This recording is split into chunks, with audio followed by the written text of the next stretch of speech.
Sekarang aku ada pertanyaan, kemampuan apa saja sih yang harus kita miliki supaya bisa investasi properti tanpa modal? Sebenarnya prinsipnya gampang banget. Untuk memilih lokasi deh, ada nggak tips-tips memilih lokasi?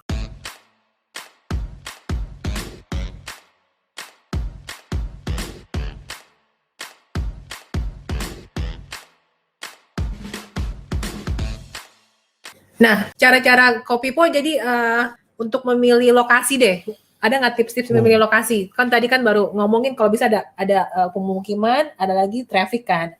Kalau ngomongin lokasi, saya bisa 2 hari 2 malam.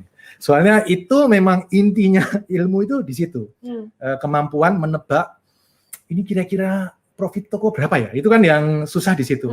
Kalau sudah ahli, kita nyium sertifikatnya aja udah tahu. Ini 10 juta sebulan ini. Kalau ini 50 juta sebulan. Jadi salah satunya yang paling penting itu adalah misalnya Jakarta Tangerang. Saya paling sering ngasih contoh Jakarta Tangerang. Lebih banyak mana? Orang Jakarta kerja di Tangerang atau orang Tangerang kerja di Jakarta? Orang Tangerang kerja di Jakarta. Mestinya orang Tangerang pada kerja di Jakarta kan, dari pinggir. Mungkin teman-teman yang di Surabaya juga. Jakarta, misalnya Surabaya dengan Sidoarjo atau Surabaya dengan Gresik. Anggap Jakarta, Tangerang. Lebih banyak orang Tangerang kerja di Jakarta.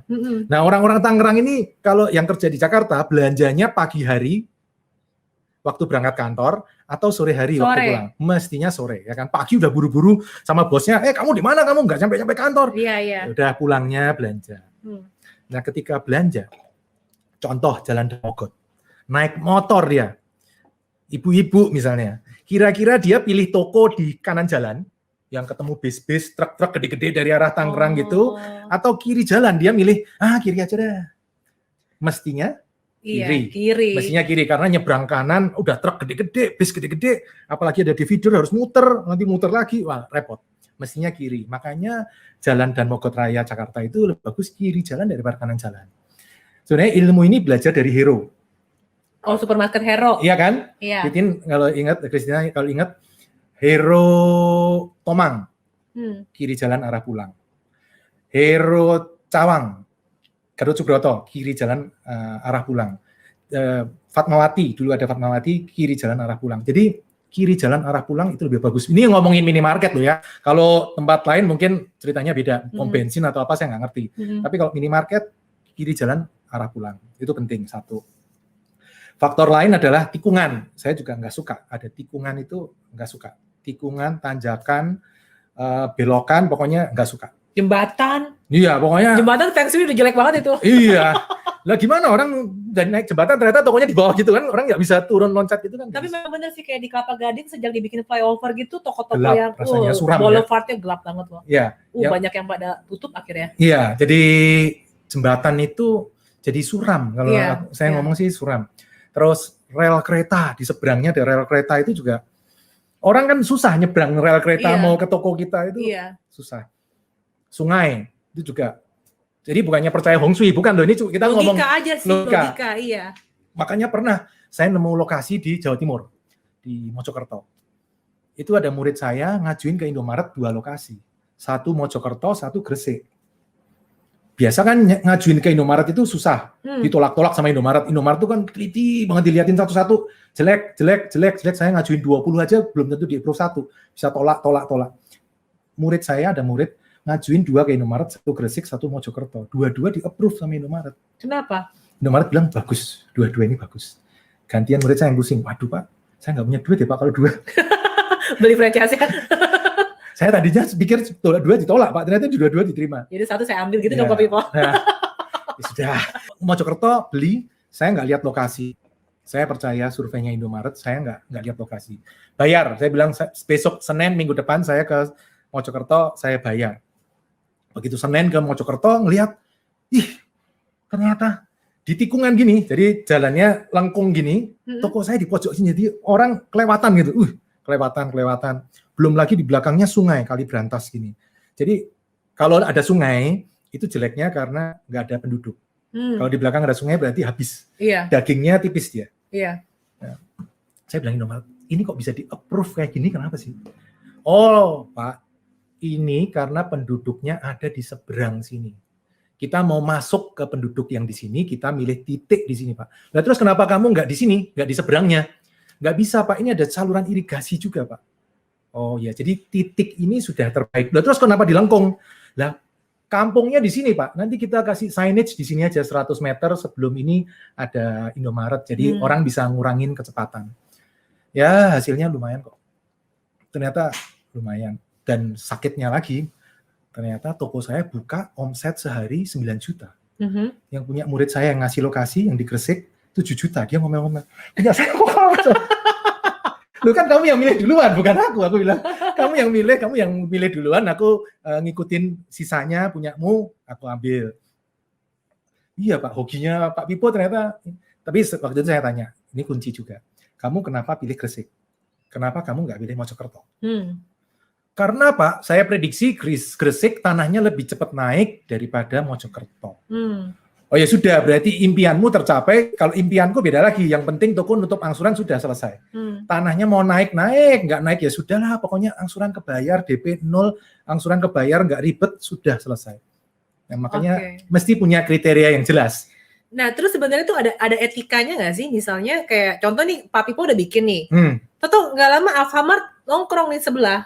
Beli tempat di sebelahnya Indomaret persis. Atau sebenarnya ada hukum tertulis, lu nggak boleh buka kalau sebelah gua udah ada ini gitu loh. Kalau sebenarnya peraturan tergantung Pemda. Sebenarnya itu tergantung Pemda. Kalau Pemdanya punya peraturan jarak minimal antar minimarket 500 meter, ya sudah mereka nggak bisa saling tempel-tempelan. Tapi kalau sesama Indomaret biasa lebih bisa diatur kan teman sendiri. Tapi kalau Indomaret sama Alfamart, kamu kan musuh, kompetitor, kamu ngapain ngatur-ngatur aku mau buka sebelahmu ya sebelahmu aja. Buka di sebelah kompetitor, itu enaknya udah langsung tahu. Kalau lokasi kita melihat, ini kira-kira omset 5 juta, apa 10, apa 20 ya, susah nebak itu loh. Tapi kalau sudah ada toko kan gampang. Toko ini omsetnya 30 juta nih sehari. Kalau saya tempel pasti 15. Angkanya sudah ketebak.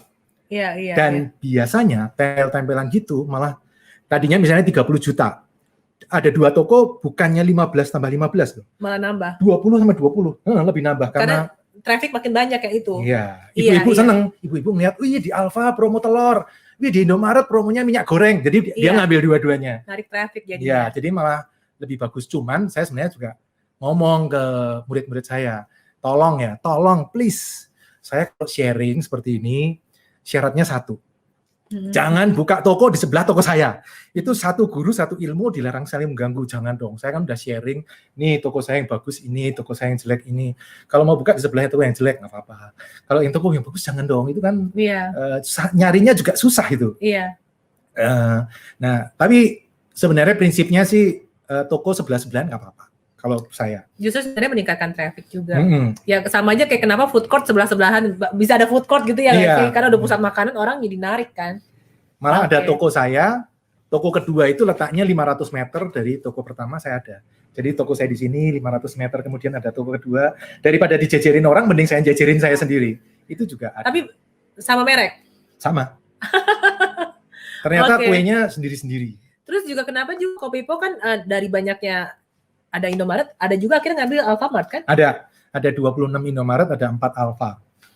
Jadi kalau berkhianat ceritanya nih. Kalau saya lihat sebenarnya Indomaret sama Alfa mirip. Sistemnya sama bagusnya? Ya, 99% mirip lah. Bedanya mungkin yang satu warnanya biru, yang satu warnanya merah. Udah cuman bedanya itu doang. Tapi secara prinsip mirip. Cuman saya pilih Indomaret karena dari awal 2009 sudah sama Indomaret. Iya, udah kebiasa lah. Iya, udah kenal, udah enak. lah. Walaupun Alfa sebenarnya teman-teman juga, franchise teman-teman juga. Jadi kalau saya ngomong ke murid-murid saya, aduh kamu mau merah mau biru, sebenarnya saya no problem, saya tidak membela salah satu. Tapi Pak Pipo kenapa pilih biru? Ya karena dari awal saya sudah biru, udah nyaman, ngapain pindah-pindah sih, udah enak lah. Ada apa-apa gampang, gampang, udah. Nah, ini tapi sebenarnya kalau saya ditanya mirip, intinya mirip aja. Sekarang aku ada pertanyaan, kemampuan apa saja sih yang harus kita miliki supaya bisa investasi properti tanpa modal? Sebenarnya prinsipnya gampang banget, prinsipnya ya. Ya tadi ngomong komodo tadi itu, cari properti yang KO. kerja ogah. Kita nggak mau kerja, propertinya yang harus kerja, ngasilin duit buat kita. MO, mengangsur juga ogah. Passive income yang dihasilkan properti tadi, terserah mau disewain, mau dipakai buat Indomaret, mau dipakai buat lapangan parkir, mau dipakai buat WC umum, terserah, pokoknya income dari situ harus lebih besar dari angsuran. Nah, yang ketiga, DO. DO itu DP 0. Kita harus cari properti yang under value supaya DP-nya bisa 0. Ketiga ini kita mesti pahami. Nah, kalau kita udah ngerti prinsipnya, berikutnya adalah cara ngitung angsuran. Itu penting. Kalau teman-teman mau gampang, download aja aplikasi namanya Financial Calculator, ada di App Store atau Play Store. Itu teman-teman ngitung cepat di situ. Nah, kalau sudah ngerti, tinggal ngitung income-nya propertinya. Kalau kos-kosan misalnya, Pak, kos-kosan, ya udah income-nya gampang. Jumlah kamar kali sebulan harga kamarnya berapa. Iya. Kan ketemu skornya, income-nya berapa. Tinggal dibagi harga propertinya, ketemu skornya, dibandingin dengan angsurannya mana yang lebih besar. Kalau udah ketemu, tinggal berikutnya nawar supaya harganya di bawah pasaran. Kalau sudah ketemu itu, DP 0.